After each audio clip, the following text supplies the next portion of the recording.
General, apenas para a gente sintonizar o nosso telespectador, eu gostaria de abstrair um pouco essa questão ideológica. Vamos dizer o seguinte, vamos abstrair um pouco a questão ideológica e dizer o seguinte, que vamos dizer tortura, assassinato, isso tudo, nada disso é válido no Estado de Direito a ser cometido pelo Estado, ainda que não haja nenhuma questão ideológica envolvida. Quer dizer, se houver assalto a banco, se houver tráfico, se houver sequestro de pessoas, e as pessoas que forem prisioneiras, elas estão sob a guarda do Estado. E cabe ao Estado, vamos dizer assim, cuidar dessa pessoa, embora o Estado vá conduzir essa pessoa a um julgamento e provavelmente haverá uma punição sobre isso. E quanto a isso, é tranquilo esse seu pensamento? Vamos ver o seguinte.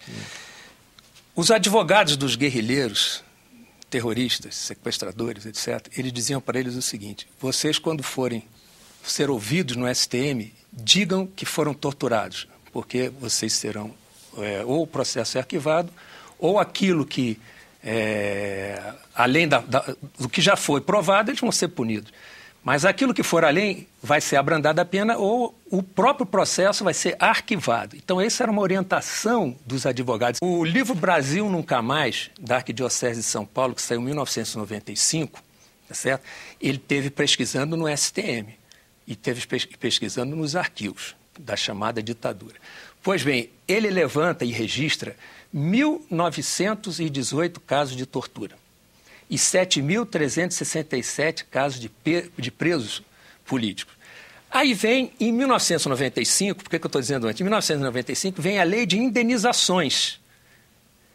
Aí sai o livro de Chiavenato, em 2004, em que os torturados saltam de 1918 para 20 mil, tá certo? E os presos de 7.367 para 50 mil.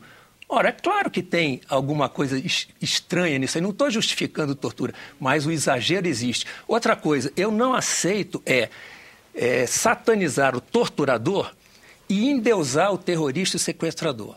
O torturador é um criminoso e ambos estão anistiados. É o criminoso que olha para quem ele está fazendo mal e ele causa um mal àquela pessoa, aos seus amigos e aos seus parentes. O terrorista, ele bota uma bomba num saguão do aeroporto, como fizeram, joga um carro-bomba na porta de um quartel, como fizeram, e mata indiscriminadamente velhos, mulheres, crianças, causando mal para toda a sociedade. Não só o terrorista, no Rio Centro também os militares fizeram. E foi reaberto. E foi reaberto o inquérito em 1999 e foram responsabilizados 5, no caso militares, e a justiça, em pleno regime de Estado de Direito Democrático, arquivou o processo. Foi reaberto o inquérito e foram aprontados os responsáveis. Senador. Você está nos assistindo, vamos lá. Será que foi ficção o que aconteceu com Vladimir Herzog, o que aconteceu com Rubens Paiva, o que aconteceu com Stuart Anjo e depois com a sua mãe, Zuzu Anjo? Me parece que não. Porque pode parecer em alguns momentos desse debate que isso não ocorreu, mas isso ocorreu. Nós temos uma chaga aberta na cena nacional. Nós tivemos pessoas, jovens, que não tinham sequer nenhum envolvimento, só no caso de Rubens Paiva, no caso de Vladimir Herzog, o crime deles era divergir do regime. Em outros casos, podemos citar nem isso. Então, isso não foi ficção, isso não é exagero. Até hoje, não se tem notícias sequer do paradeiro do corpo de Stuart Anjo. Outra questão em relação à lei da anistia. A mesma ordem democrática, mesmo sob a égide constitucional do regime autoritário, mesmo sob a égide constitucional da ditadura, a tortura era tida como um crime infame. A tortura era tida como um crime inafiançável e imprescritível. Então, a lei da anistia, que tem havido e não estou desconhecendo, ela não atingia e não atendia aqueles que haviam sido vítimas de tortura. Nem na ordem, mesmo na ordem constitucional da ditadura militar, o crime de tortura lá estava aceita alguma prescritibilidade sobre ele. A prescrição sempre existiu. O único tratado internacional, porque a prescrição na lei nacional sempre existiu, o único tratado internacional que trata da imprescritibilidade de crimes São contra a José humanidade, da Costa Rica. não foi ratificado pelo Brasil, portanto, não vale aqui dentro. São José da Costa Rica, isso, e a Só pode ver imprescritibilidade só do vai crime no de Código tortura... Civil que está lá, prescrição. Pois bem, a imprescritibilidade do crime de tortura é um pacto, não é da nossa ordem jurídica somente, é um pacto da civilização. Não, que nós isso vivemos. não existe. Pacto da civilização, Existe. não. É um pacto. Então também Então, o índio tem direito a civilização matar o índio que nasce aleijado, porque é um pacto deles.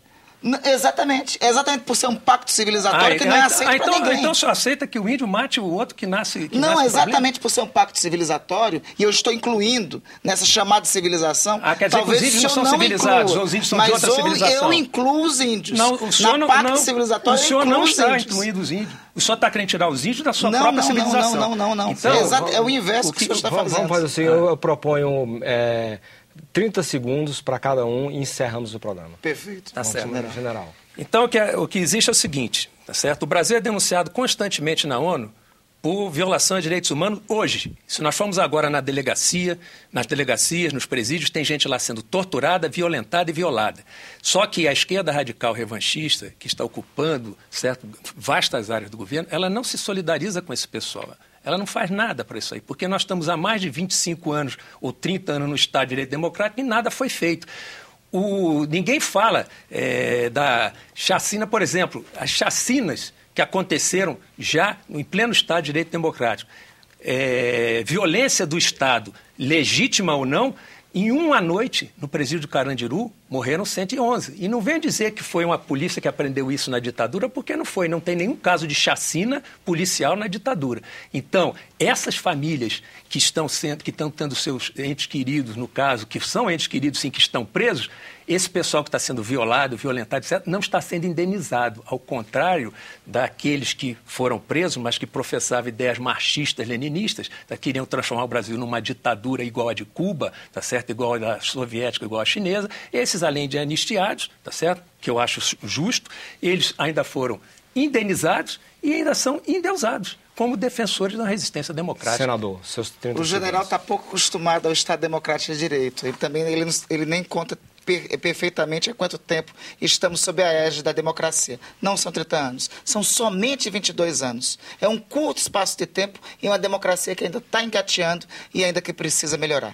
Tortura é crime, seja onde for que ele ocorra, que ele for cometido. Seja hoje, quando é cometido nos cárceres, nos presídios, nas penitenciárias, seja quando ele foi praticado com o apoio do Estado, com o patrocínio do Estado, sob os auspícios do Estado. O que ocorreu durante o período autoritário de 1965 até 1984 aqui no Brasil foi a instauração de um terrorismo de Estado, foi a instauração de um estado de exceção, que felizmente acabou. Nós restabelecemos com a luta do povo brasileiro a democracia e estamos sob a égide de uma Constituição em que o poder emana do povo. E o Cidadania fica por aqui. Se você tiver críticas ou sugestões ao nosso programa, entre em contato conosco pelo nosso portal www.senado.gov.br/TV. Você poderá também fazer download ou cópia deste e de outros programas da TV Senado. Nós agradecemos as entrevistas que nos foram concedidas pelo senador Randolph Rodrigues, do PSOL do Amapá, e pelo general da reserva, Luiz Eduardo Rocha Paiva. A você de casa que nos acompanhou, muitíssimo grato pela sua audiência e até o próximo Cidadania Debate. Até lá.